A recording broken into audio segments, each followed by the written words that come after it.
Creators, Lido here in beautiful, amazing, juicy Sedona, Arizona. On the Juicy Living Tour, I was drawn to come here over in Sedona, and now I understand why, because 2 days ago, yesterday actually, there was a premiere of an amazing movie that really touched my heart called The Sacred Journey of the Heart. And you are the co-producer. We have the co-producer here today with us, yes, Rana Prince. That's all right. Thanks for having me. It's a great time to be here and a wonderful film to share with the world. And you saw the first viewing of the entire film. So. Yeah, very, very exciting journey. So tell us, what inspired you to produce this movie? Well, like a lot of people out there, I had a difficult childhood, and it was very important for me to learn how to live in my heart. What we find out when we're little is the heart's not a safe place if people are being mean to us or saying bad things or hurting us.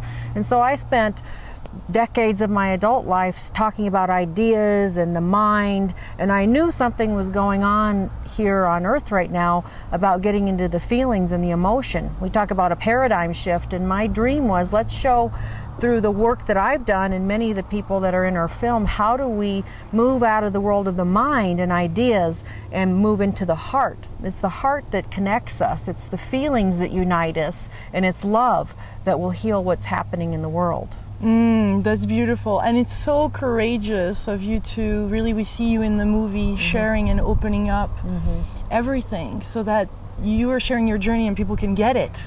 Right. And you're creating that shift.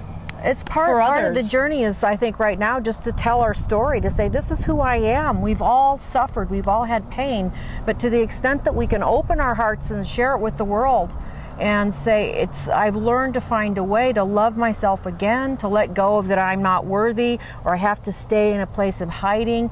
It takes a lot of courage to do that. And I have had, just in this small viewing we had in Sedona, a sellout crowd of our first viewing, I have had so many people, men and women alike, that have come and said thank you for sharing, and for sharing in a way that isn't just telling another victim story where we feel bad at the end and this is terrible. This is like, hey, this is what I went through, but right now look at me, I'm having fun, I'm in Sedona, I'm with the wonderful man of my life, and I'm enjoying and diving in. That's a big message of the film, of the journey of the heart. It is to dive into the heart, dive all the way in, whatever's there. It's love that's going to heal that.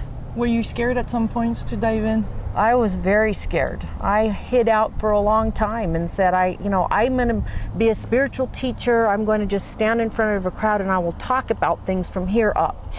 I'm going to just be on camera and I will move my mouth and I'll have all these ideas. And so it was very scary for me to go into the heart. And I did like what a lot of people do. You go into the heart a little bit and there's fear or there's anger and there's rage, and then you go, I'm going to jump back out. That's too scary. Or I can't show up that way in the world. If I show up authentically, people won't love me. One of the scariest things for me, and you can see it in the film, is to express my anger and rage.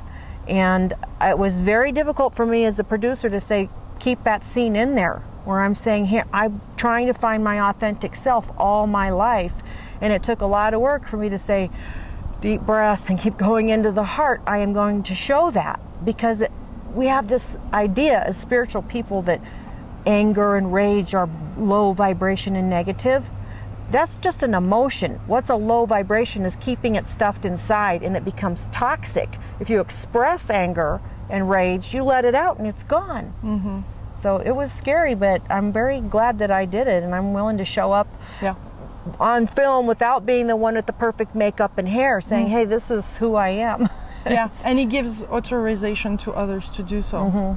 It does. You think there's a lot of people going through this right now? Is that one of your inspirations? I know there is, because of so many people just saying thank you for doing this, but just statistically 3 out of 5 women by the age of 15 have had some form of an abuse, whether it's childhood trauma or rape as a young girl. And so that's a huge chunk of the population. Men have that same experience, but to a lesser extent. And we're all here right now to awaken and to teach something different. And we're doing that with the film, that was my story.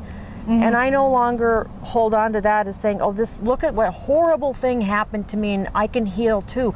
That thing happened to me for a reason. So I no longer say, oh, that was a terrible thing and I had to heal from it and it was so hard.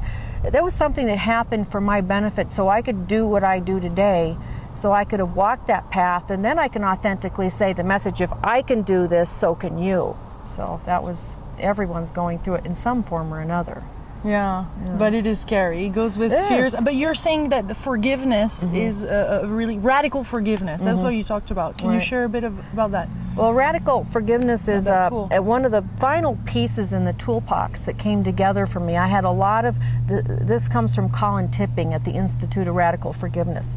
I had a lot of concepts in common with Colin Tipping, so his teaching really resonated with me. But he has a process that quickly leads you into a place of understanding and integration that everything happens to us for a reason. A lot of people in spiritual practice know that, but how do you then integrate it very deeply into the body? Because it, as he says, what you don't feel, you can't heal. And so it really took that courageous step into the feelings to where you have a reframe very quickly. For example, you know, when my father abused me, I had the lessons of unworthiness and shame. When I was able to reframe that message into, that happened for me, and in the human world it was wrong. In the human world it was painful. But as a spiritual being, I know that part of me asked for the lesson. So if I asked for the lesson, that meant somebody had to volunteer and say, I will do this thing for you. I will love you enough that if that's how you need to learn your lesson so you can step into your greatness and out of your fear, I'll do that for you. It's very hard, that Colin says, to integrate that. In your mind, you can't do it. Your mind wants to scream out and say that's wrong.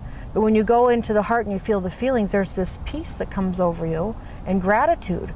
So I can say to my father, from a spiritual standpoint, thank you for doing that for me. And then there's nothing to forgive. That's the radical aspect of it. And why would you say it's a sacred journey? Well, there's an interesting thing about the word sacred, at least in English. If you transpose two letters, it's scared. So at the beginning, you start out on a kind of a scared journey. And what makes it sacred is the journey all the way back into those feelings of fear.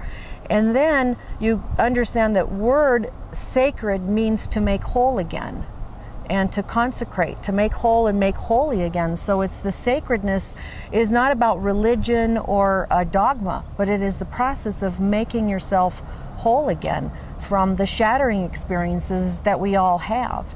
So that's what sacred means for me, to have lived through the experiences I chose as a soul and to walk my way back into the heart. And our logo is a spiral, a heart that spirals inward. Walk all the way back into the heart, and I'm whole again, because I have that deep, not just an idea that you know, I'm an adult, bad things aren't happening, but a very deep felt sense that I am whole and I'm complete.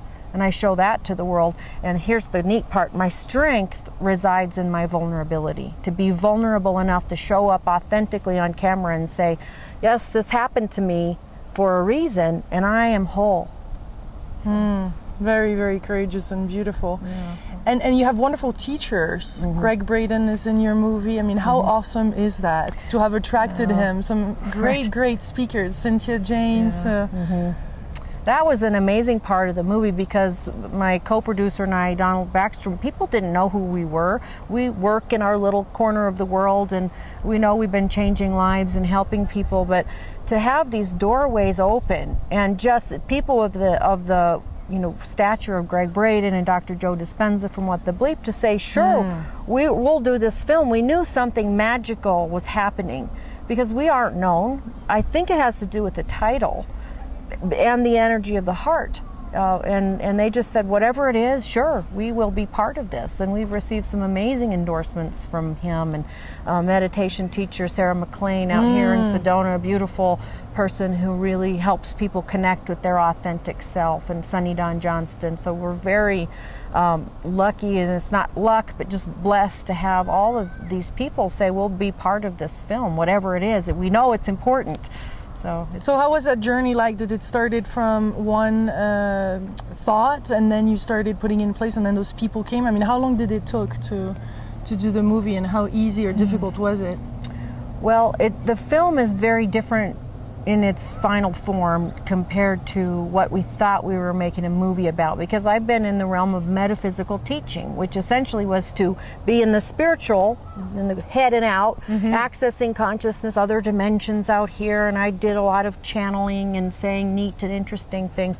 And so we took a group of people a year and a half ago to Glastonbury, England, and Stonehenge, because we felt that was a very heart-centered place of the world. The Chalice Well, it's beautiful, and we were going to talk about this journey to England and how people are connecting with sacred sites, and it was very metaphysical and actually inaccessible to most people unless you're highly metaphysical. And we got about a few months after the filming and everything stopped. Nothing was working. And what happened was we were each and every one of us being called to the journey of our own hearts. And we had a number of things happen. I connected then with my latest teacher, Colin Tipping, and I learned the final piece of how to be okay with whatever emotion is there. Our film editor was diagnosed with cancer, and he talks about that on camera. So we were each led in our own way to our greatest fear, and to dive into that and to come out whole and stronger. So what happened then, instead of being a metaphysical sort of documentary about a trip, and who really cares about that, you know, really, it was a neat idea. It really became about the paradigm shift from the head into the heart. And the Institute of Heart Math in California, these scientists came in and said, yes, we will be in your film too. Whatever it is, we'll show up. And it brings the science and the spirituality together, as does Gregg Braden very beautifully. And then we also brought in a gift that came in completely unexpected, was the use of the 2007 Ancient Wisdom Gathering speakers here in Sedona. They all said, yes, we'll be in your film too. So then we were able to connect the wisdom teachers from the tribal nations around the world. The Eskimo leader, it was here, the leader of the Lakota Nation speaks on our film. Ukwala, who's a representative of the Hopi tribes.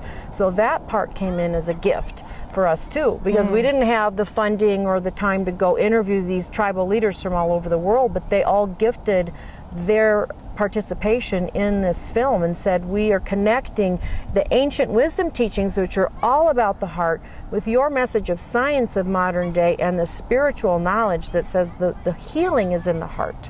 Because it's important to bring the ancestors' teachings in this paradigm, in this shift, huh? It's very important, and they know that it is a choice point, and they've known that for thousands of years, and Greg has known it and is teaching that.